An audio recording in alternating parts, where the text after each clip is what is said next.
Ça, c'est de l'entrée. Ouverture. Pas un hasard, vous savez. Non. Guillaume Tell. Non. Alors, c'est le monsieur qui a composé qui nous intéresse. Hein. Il est né un 29 février. Absolument. Ah oui, il n'est Ouais. pas le seul d'ailleurs. Ah non, il n'est pas le seul. Alors, et moi, j'ai envie de dire à celles et Mais ceux qui nous... dites-le. Ah bah écoutez, William, ouvrez la fenêtre et respirez un grand Mais coup. oui. Alors, il fait froid, vous l'avez dit et vous l'avez rappelé. Mais seulement, c'est un air qu'on ne respire que tous les 4 ans. Il n'y a pas beaucoup de 29 février dans les siècles qui nous ont précédés et ceux qui vont nous suivre. Alors, il faut savoir que ce 29 février, il est dû à cette année bissextile que nous vivons, qui a lieu tous les 4 ans, normalement.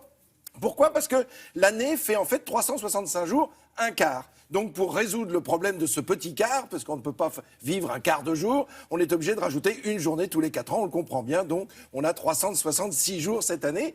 On verra tout à l'heure sans doute avec Frédéric Vion qu'il y a un journal qui paraît uniquement le 29 février, c'est la bougie du sapeur. Alors là aussi, c'est une curiosité évidemment. Et ce 29 février, donc bissextile, ça veut dire bis sextus, c'est-à-dire qu'on va bisser le 6e jour qui précède le début du mois de mars. C'est comme ça que non, mais tout simplement comme ça que le vivaient les latins, et ça explique pourquoi on appelle ça bissextile. Alors ce que je vous propose, c'est de partir en images pour découvrir quelques-uns de ces événements, effectivement, qui se sont déroulés un 29 février. On va commencer par saluer une grande dame qui fête aujourd'hui son anniversaire. C'est mademoiselle Michèle Morgan. Elle est née en 1900. Ah ben non, j'irai pas plus loin, vous n'en saurez pas plus. En 1937, elle tourne dans Gribouille. C'est là qu'elle éclate au monde avec ce film de Marc Allégret. Ce personnage-là, c'est l'année 888. Ça vous dit rien? C'est un roi de France, il s'appelle Eudes. Eh bien, figurez-vous qu'il est l'arrière-grand-père du Capet. Il a marqué l'histoire. Et celui-là, ben, c'est celui qu'on vient d'entendre, c'est Gioacchino Rossini, né en 1792. Vous ne trouvez pas que Michel Faux pourrait jouer le rôle? Parce Ouais. qu'il a quand même quelque chose qui était le professeur de chant de Marguerite.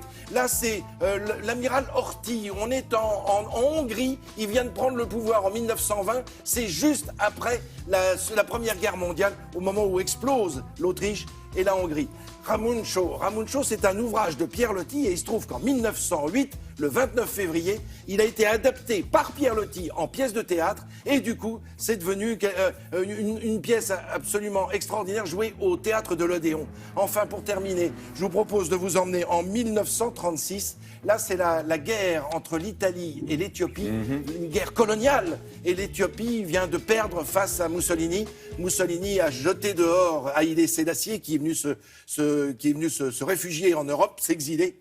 Et cette guerre coloniale prendra fin avec la Seconde Guerre mondiale d'ailleurs, puisque en 41, déjà 42, les Français et les Anglais vont commencer à pousser dehors les forces fascistes de Mussolini qui avaient occupé l'Éthiopie, sous prétexte qu'au 19e siècle, l'Italie avait aidé Ménélique, un précédent empereur, à monter sur le trône. Donc ils ne comprenaient pas pourquoi l'Éthiopie se tournait un peu vers les États-Unis, vers d'autres pays, quoi. Pourquoi? Donc finalement, d'un seul coup, Mussolini a décidé d'envoyer son gendre et quelques milliers d'hommes. Traditionnellement, il traversait la Méditerranée aussi. Oui, absolument. La Tunisie était aussi. Oui, absolument. Oui, tout à fait. Vous avez raison. C'est un peu leur territoire de chasse. C'est ce qu'ils voulaient, en tout cas. Ils voulaient le partager avec la France et l'Angleterre, et puis ça finit par mal tourner, surtout d'ailleurs pour le peuple éthiopien. Donc en cette année 1936, c'était un tournant. Donc on voit bien que le 29 février, c'est un jour qui n'est pas oublié par l'histoire. Il a aussi ses pages d'histoire. Alors c'est tous les 4 ans. Comment est-ce qu'on peut se repérer? D'abord, ce sont des années paires, vous l'avez entendu, 888, 1920, 1792. Et alors, il suffit de s'en souvenir en se disant que c'est toutes les années olympiques. À chaque fois qu'il y a des Jeux d'été, eh bien, vous vous dites que c'est une année bissextile, puisqu'on aura les Jeux de Rio au mois d'août qui seront présentés évidemment sur France Télévisions. Donc voilà, on parle de 2024 pour Paris, ça sera encore une année bissextile. Souhaitons que nous ayons les Jeux. On peut prier. Merci beaucoup. À plus tard.